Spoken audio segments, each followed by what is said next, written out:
मैं गौतम पंडित आप सभी को पैर छू के प्रणाम करता हूँ। आप सभी को छठ पूजा की बहुत बहुत शुभकामनाएं।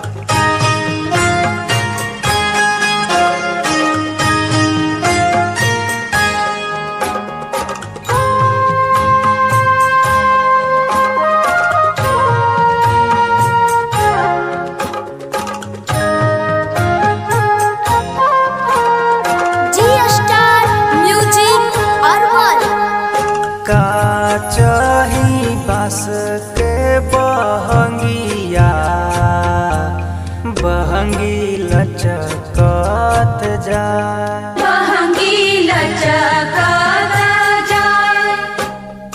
पेन्ही ना गौतम जी पियरिया बहंगी घाटे पहुँचाए, बहंगी घाटे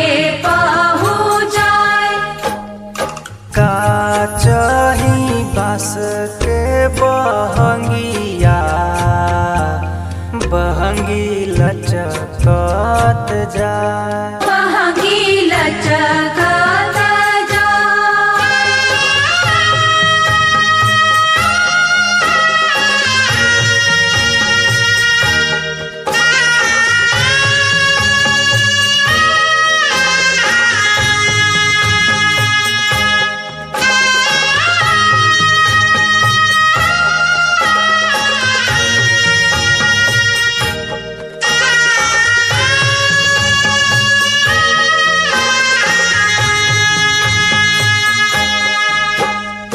बाटे जे पूछेला बटोहिया बहंगी के करा के जाए, बहंगी के करा के जाए। तुझे आन्हर हवे रे बटोहिया बहंगी छठ माई के जाए, बहंगी छठ मैया के ओ हवे जे बड़ी छठी मैया बहंगी उनका के जाए, बहंगी उनका के जाए।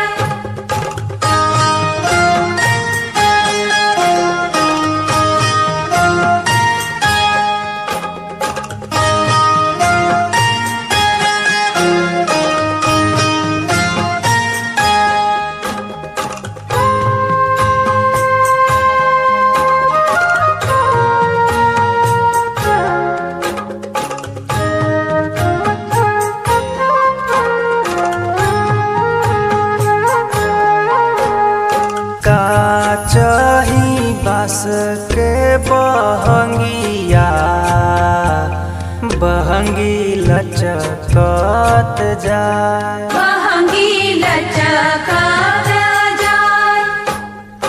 पेन्ही ना गौतम जी पियरिया बहंगी घाटे पहुँचाए, बहंगी घाटे ओ हवे जे बड़ी छठी मैया बहंगी उनका के जाए, बहंगी उनका के जाए।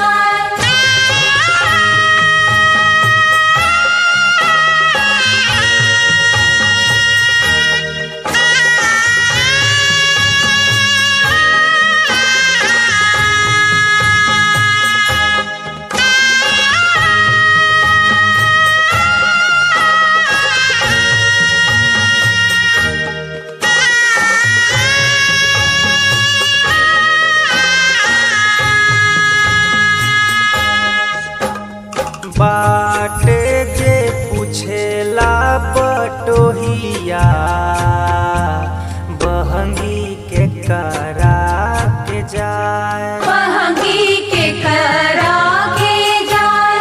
तुझे आन्हर हवे रे बटोहिया बहंगी छठ माई के जाए, बहंगी छठ मैया के जाए। ओ हवे बाड़ी छठी मैया बहंगी उनका के जाए बहंगी उनका